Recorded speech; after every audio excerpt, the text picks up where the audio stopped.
I sent out the bulletin draft this week, and it came back. I had the sermon title there of Draining the Moat and Lowering the Drawbridge.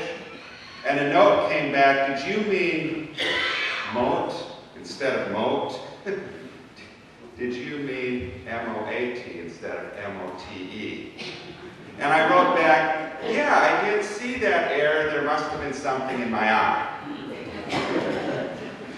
There always seems to be something in our eyes when it comes to judging other people. Always seems to be something that gets between us and others. Jesus could have said, how can you call somebody else standoffish when around your own life and your own heart you dig a moat and raise the drawbridge? In my first appointment, there was a church outside of town. It was the Church of the Plymouth Brethren. The Plymouth Brethren lived in town. It was a church that had no windows. It was a church with a narrow road to it. It was a church with doors that had no windows. No one quite knew what went on in there. We presumed they worshiped. They bought groceries, did all sorts of things with people in town. But usually they didn't talk with people in town, except in a business exchange. Except on Saturday afternoons, there was always 2 or 3 of them that would go out and stand on the corner by the bar and preach into the air. That was about all we really knew of the Plymouth Brethren, and they had this closed-off building. They, truth was, saw the rest of us as sinners on the one hand, and would preach at us as we walked around town on Saturdays, but never really opened the doors to invite us in, or opened the conversations that got any deeper than, oh, your grocery bill today is $80.50. And before I be accused of having a log in my own eye and pointing out others' flaws in how they treat others, I have children. They're growing now. But I remember when they were little. You had children, a lot of you, and I bet you remember when they were little, and you can probably remember friends of your children. You know, some friends you just lower that drawbridge and wonderful, glad they're coming over to be with your kid, wonderful. Other children, do we raise the drawbridge a little and see if maybe they can't quite jump that far to get in the house? I had one of those friends when I was a kid. He, to my parents' dismay and to my interest, loved explosions, even in elementary school. For Jesus, it was really hard to do. He was always on the move. How do you dig a moat around Jesus? But the disciples were trying this morning when we hear the story. They were trying to keep Jesus contained. They were trying to keep Jesus separate from this blind guy. They were trying to pull up the drawbridge. Most of us are longing for visitors and guests and growth. And to be honest, I see that around here. Sometimes we still put up the barriers, but a lot of times we don't put up the barriers. It's dawned on us. Bartimaeus can't see Jesus, and Jesus tells his followers, now call him.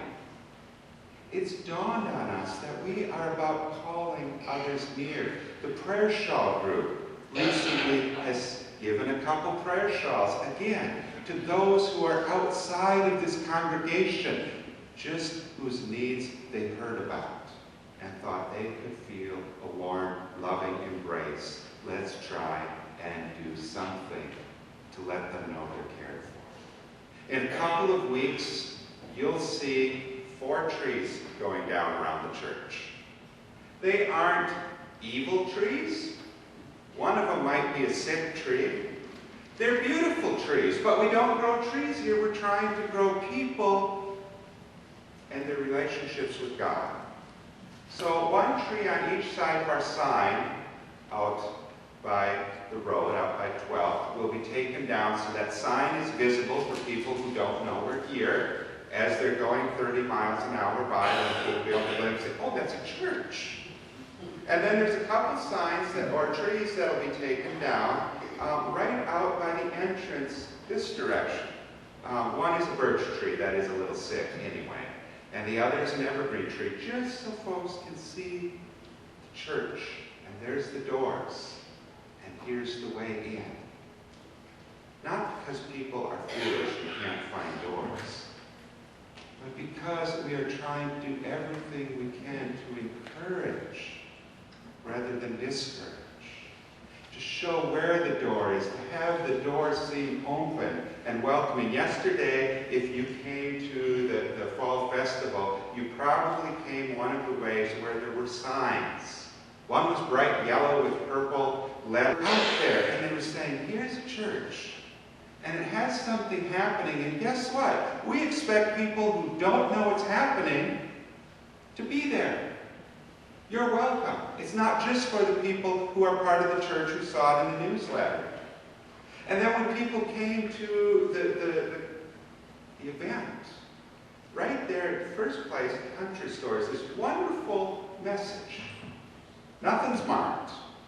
It's not even free will anymore. It's just pay as you are blessed. Just a whole nother way of saying, you are blessed.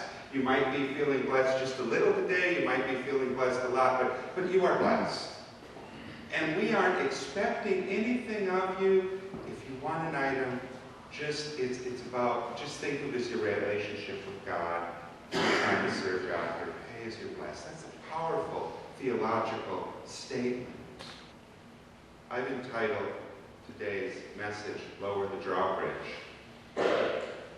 And drain the moat. I could have went with just lower the drawbridge. But really, that's not enough.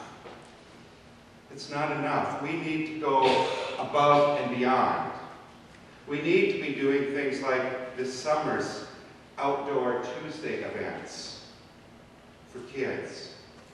Events where kids would come across the street just to see what was going on. Events where a parent and a child would stop and see what was going on and be invited to be part of it. So that we're not just doing stuff inside, but doing stuff right outside where it's visible, where it creates curiosity, where it says, we aren't hiding from you. In fact, just walk across the street and join us.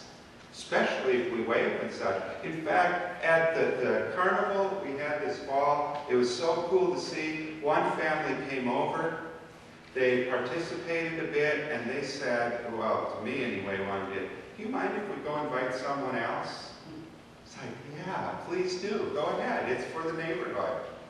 That is a sign that the doors are open. That's more than that. It's a sign that God's love is open, reaching out, and that we want to be part of that reaching out, and that we will embrace when you're here. That's what a church would look like doing those things, and we're starting to look like that, and it's wonderful and beautiful, and it's going the extra mile. It is draining the moat and lowering the drawbridge both. Jesus was able to heal Bartimaeus in spite of his disciples. But actually, he changed it. Jesus was able to heal Bartimaeus because of his disciples. He asked them to be part of it. He said, call Bartimaeus to me. Go out, get him, call him, be part of this healing. It is our honor and our privilege as followers of Christ to be part of that healing Jesus offers, of that wholeness Jesus offers, to be those who hear the call, to call in others. Just say the words, or give the prayer shawl, or make the sign visible, or create the signage, to do whatever we can, to create the welcome, and say God's love and God's healing is here for you. And we pray with you that you will find it as we have found it.